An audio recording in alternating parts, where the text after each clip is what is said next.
STF अधिकारी बनकर ठगी करने वाले दो ठगों को गिरफ्तार किया गया है। गाड़ी पर एसटीएफ लिखकर लोगों को बनाते थे ठगी का शिकार। लोगों से असलहा दिखाकर करते थे ठगी का काम।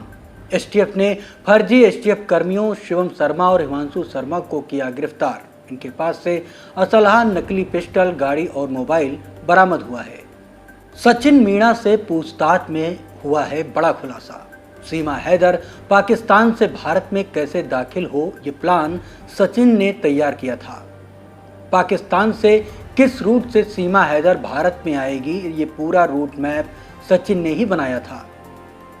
सूत्रों की माने तो सचिन ने ही पता किया था कि पाकिस्तान से कौन सी सस्ती फ्लाइट से नेपाल तक आया जा सकता है। सचिन ने प्लान मार्च में ही तैयार कर लिया था, जब दोनों नेपाल में मिले थे। कासगंज के विधायक के बेटे सूरज राठौर पर मुकदमा दर्ज किया गया है। फर्रुखाबाद आरपीएफ थाने में दर्ज हुआ मुकदमा। सूरज राठौर ने रेलवे गेटमैन की पिटाई की थी। फाटक न खोलने पर गेटमैन को पीटा था। कासगंज और एटा में राठौर की गुंडई के चर्चे हैं। रेलवे गेटमैन की पिटाई का वीडियो सोशल मीडिया पर वायरल हुआ था। हिमाचल प्रदेश के कई इलाकों में वर्षा जारी है। इस दौरान कई हिस्सों में भूस्खलन, बाढ़ और बादल फटने की घटनाएं भी हुई हैं। पिछले 24 घंटों में राज्य में वर्षा से जुड़ी घटनाओं में 16 लोगों की मृत्यु हो गई है। प्रदेश के 29 जिलों के 137 गांवों में चकबंदी होगी। इनमें से 15 जिलों के 51 गांवों में पहले और 20 जिलों के 86 गांवों में दूसरे चक्र में चकबंदी होगी। इन गांवों में चकबंदी प्रक्रिया संपन्न कराने के प्रस्ताव को मुख्यमंत्री योगी आदित्यनाथ की ओर से मंजूरी मिलने के बाद राजस्व विभाग की ओर से इस बारे में शासनादेश जारी कर दिया गया है। उत्तर प्रदेश जो चकबंदी अधिनियम 1953 के तहत पुराने गांवों में तो चकबंदी प्रक्रिया जारी है, लेकिन नए गांवों में पुनः चकबंदी कराने के लिए लगातार मांग उठती रही है।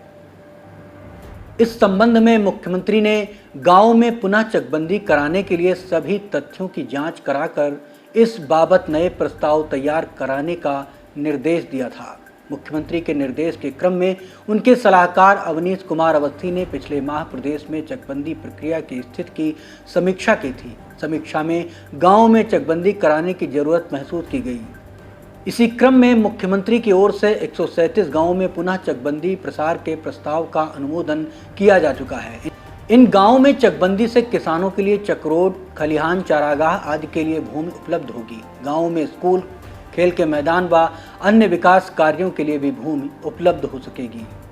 चकबंदी आयुक्त की ओर से जल्द ही संबंधित जिलों के जिलाधिकारी, जिला चकबंदी बंदोबस्त अधिकारी को प्रथम व द्वितीय चरण की चकबंदी प्रक्रिया प्रारंभ करने के आदेश जारी किए जाएंगे। सीबीएसई बोर्ड में अभी तक अंग्रेजी माध्यम से पढ़ाया जाता था। इसकी वजह से भारत की क्षेत्रीय भाषाओं की जानकारी और उनका विकास रुक गया था, लेकिन सीबीएसई ने अब बोर्ड की पढ़ाई को लेकर बड़ा फैसला किया है।